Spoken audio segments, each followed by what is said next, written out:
Após meses de negociação com outros poderes e de debate no Senado, a Comissão de Relações Exteriores aprovou uma nova lei de migração para o país. A não criminalização dos imigrantes, o amplo acesso à justiça e o repúdio à xenofobia são alguns dos princípios que orientam a política recém-aprovada. Mas o principal ponto é a mudança de foco. Fica de lado a preocupação com a segurança nacional, prevista no atual Estatuto do Estrangeiro, e entra em cena a acolhida humanitária.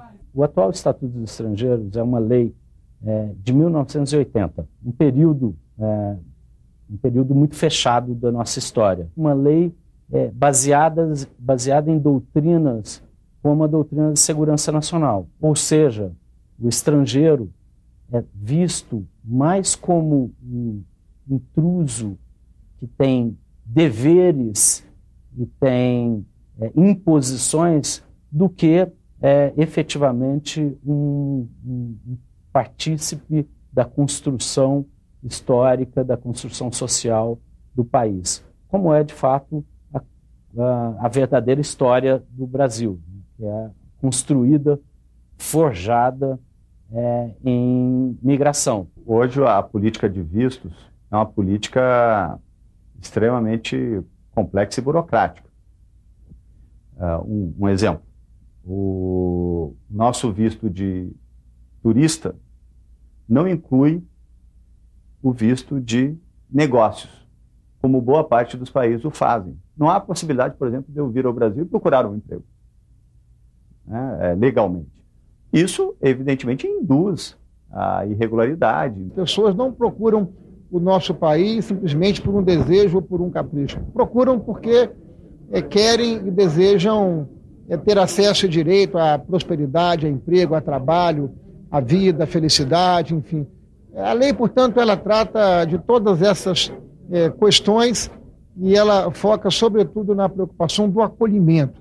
Para expandir o leque de ação do BRICS, que reúne Brasil, Rússia, Índia, China e África do Sul, os senadores aprovaram a criação de 2 instrumentos: um fundo anticrise para socorrer países em caso de problemas financeiros e um banco de desenvolvimento próprio para financiar projetos de infraestrutura em nações emergentes. Do ponto de vista político, há um significado que é o esforço de romper, vamos dizer, com a hegemonia das principais instituições ocidentais no que diz respeito à arquitetura ou aos mecanismos de governança econômica.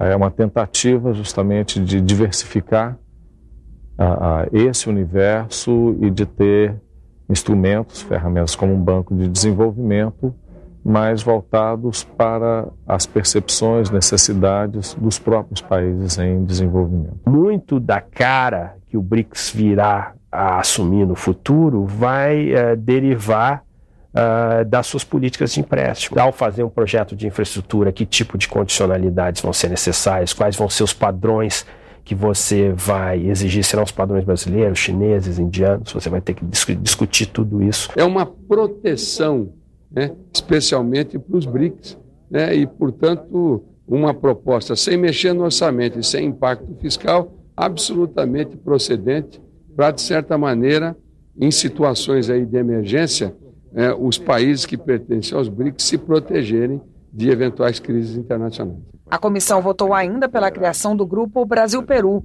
composto por membros do Congresso Nacional. O objetivo é fortalecer a cooperação entre os poderes legislativos dos 2 países.